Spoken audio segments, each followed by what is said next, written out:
The Cult of the Clitoris.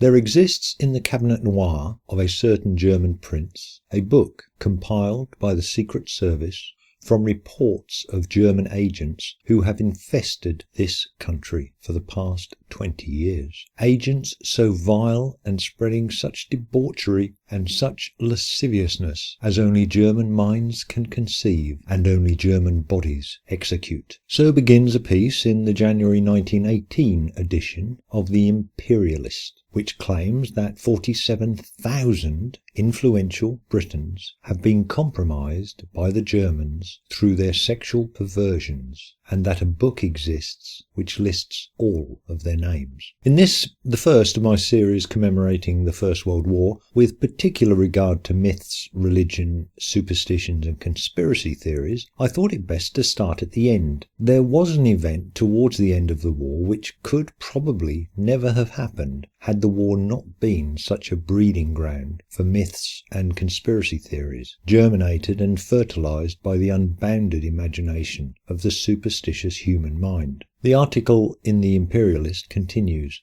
It is a most Catholic list. The names of privy councillors, wives of cabinet ministers, even cabinet ministers themselves, diplomats, poets, bankers, editors, newspaper proprietors, and members of His Majesty's household. The officer who discovered this book, while on special service, briefly outlined for me its stupefying contents. In the beginning of the book is a précis of general instructions regarding the propagation of evils which all decent men thought had perished in Sodom and Lesbia. The blasphemous compilers even speak of the groves and the high places mentioned in the Bible. As an example of the thoroughness with which the German agents work, lists of public houses and bars were given, which had been successfully demoralized. These could then be depended upon to spread vice with the help of only one fixed agent. To secure those whose social standing would suffer from frequenting public places, comfortable flats were taken and furnished in erotic manner. Paphian photographs were distributed, whilst equivocal pamphlets were printed as the anonymous work of well-known writers. Agents were specially enlisted in the Navy, particularly in the engine rooms. These had their special instructions. Incestuous bars were established in Portsmouth and Chatham. In these meeting places the stamina of British sailors was undermined. More dangerous still, German agents under the guise of indecent liaison could obtain information as to the disposition of the fleet. Even to loiter in the streets was not immune. Meretricious agents of the Kaiser were stationed at such places as Marble Arch and Hyde Park Corner. In this black book of sin, details were given of the unnatural defloration of children who were drawn to the parks by the summer evening concerts. Wives of men in supreme position were entangled in lesbian ecstasy. The most sacred secrets of state were betrayed. The sexual peculiarities of members of the peerage were used as a leverage to open fruitful fields for espionage. Lesbians, sodomy, incest, Jewish conspiracy, communists, child abuse, fascists, and the British aristocracy. Where to begin? Well, the clitoris is never a bad place to start, once the groundwork's been done, so let's get down to it. I should first introduce the cast of characters. Noel Pemberton Billing, born 1881, was an aviator, inventor, publisher, fascist, self-promoter and homophobe. Billing founded the company that would later bring us the Spitfire, invented a very advanced compact camera, an unbreakable record, self-lighting cigarettes, variable speed record player and more. He was a vociferous promoter of the airplane and supported the internment of anyone with ties to Germany. His wife, Lillian Maud Schweitzer, would I assume have been excused internment. And Billing wanted German cities bombed into submission. He was also an independent MP in the British House of Commons, where he regularly berated the government on their failure to exploit the flying machines, with long-winded speeches, which earned him the nickname MP for Air. Maud Allan, born 1873, was a Canadian who lived for a time and studied piano in Germany. Her brother was given a terminal suspended sentence at San Quentin in 1898 for the murders of 2 women, and this apparently prompted Maud to give up the piano and instead turned to expressionist dance. From 1906 she toured with her production Visions of Salome, which was loosely based on Oscar Wilde's play Salome, and included her own interpretation of the Dance of the Seven Veils, at which point an aside is worthwhile. In the New Testament, Matthew 14, Mark 6, we hear how a niece dances for her uncle Herod, who is pleased with her efforts and offers her any desire as a reward. As her mother instructs her, the niece asks for the head of John the Baptist. Josephus names this niece as Salome. The Dance of the Seven Veils, the suggestion of incestuous lust Herod held for his niece, and the unrequited love of John the Baptist which drives Salome are all later inventions of ever more perverted Christian minds. The Seven Veils are of a much earlier origin.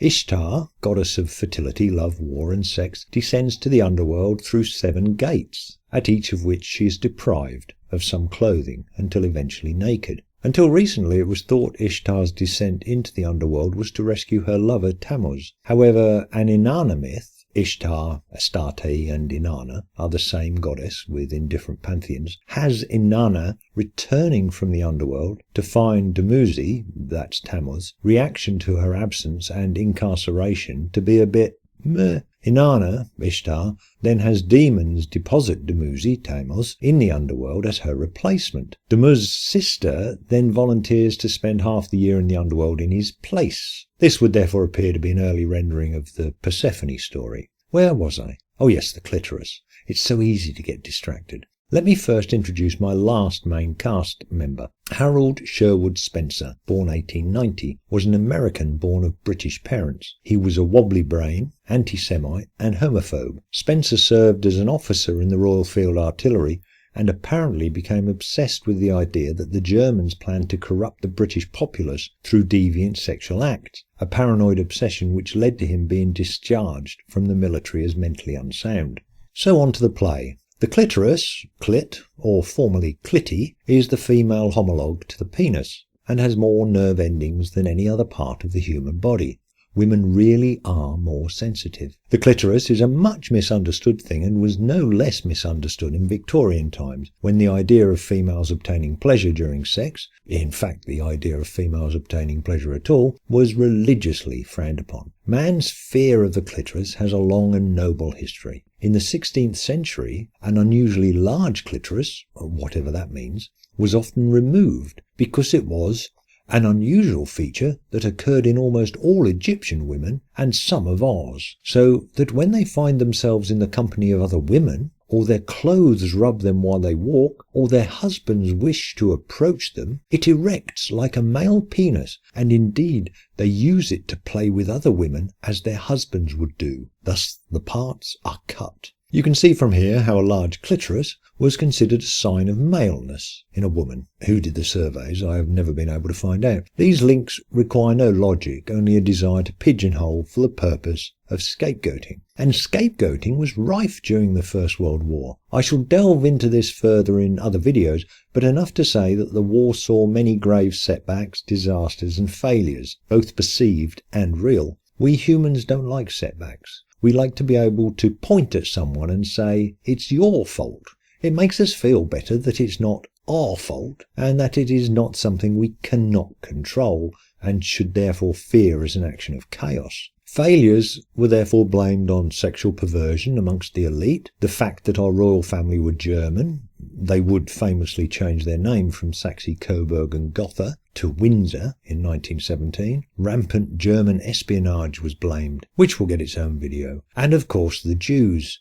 It's a universal rule of law that Jews must appear on any conspiracy list. By 1917, our protagonist, Pemberton Billing MP, homophobe and British fascist, had founded the Vigilante Society and was publishing The Imperialist, which he renamed Vigilante in February 1918. Billing was approached by Harold Spencer, the conspiracy theorist, clinically diagnosed with paranoid delusional insanity, with a tale of intrigue which suited Billing's purposes beautifully. The article which began this video, entitled As I See It, the first 47,000, was as sensational as it was possible to be, and deliberately played on the title of Ian Hay's patriotic collection of stories, The First 100,000, describing the experiences of the first volunteer army raised at the onset of war. Billing, as I said, was a self-promoter, and the piece was written in no small hope that he might be sued for libel. He was no stranger to this type of litigation and viewed it as a way to publicise his cause, but no libel suit was forthcoming.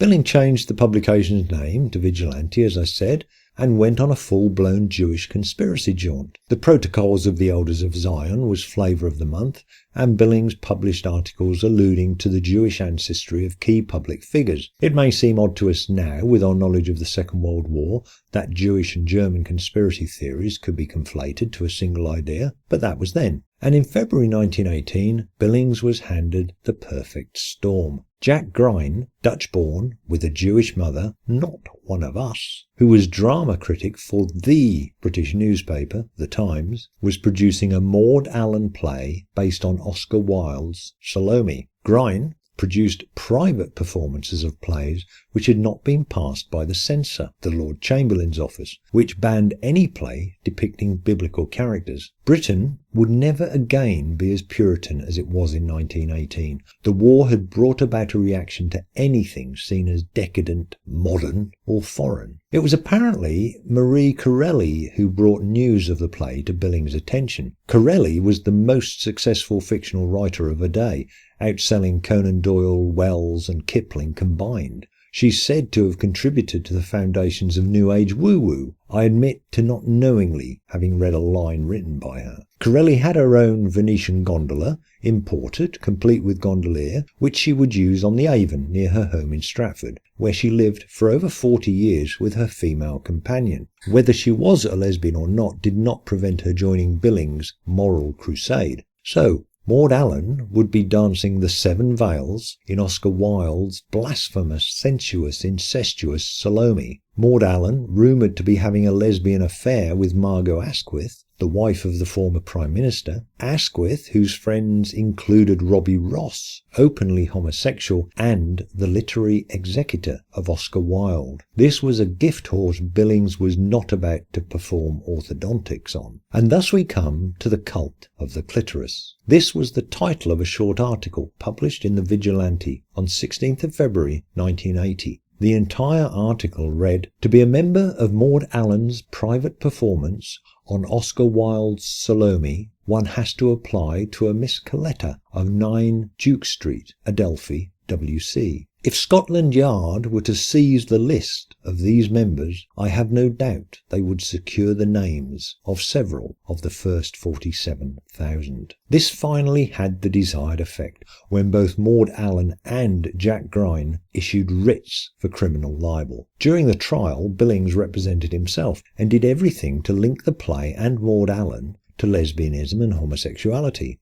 Here, even knowing what a clitoris was proved she was a lesbian. Her brother's murders were dredged up to prove there was a history of sexual insanity in her family. Lord Alfred Douglas, Oscar Wilde's former lover, having distanced himself from Wilde, appeared as a witness for Billing, further tying the play to homosexuality. Bizarrely, having forged the inextricable links between homosexuality, lesbianism, and the play, Billings then extricated himself by denying that his article, title Cult of the Clitoris, remember, ever implied lesbianism. The Black Book, with the 47,000 names, was never presented in court, of course, though Billings had witnesses swear that they had read it and seen the names of Margot Asquith, Lord Haldane, who resigned as Lord Chancellor in 1915 after a smear campaign suggesting he was a German sympathiser, and Justice Darling. Who was Justice Darling? Well, he was the judge presiding at the libel trial. Of course, the libel charges were thrown out. Such is justice. I hope this has encouraged you to read a bit more. There'll be loads of links in the description to freely available source material. Have some fun, and thanks as always for watching.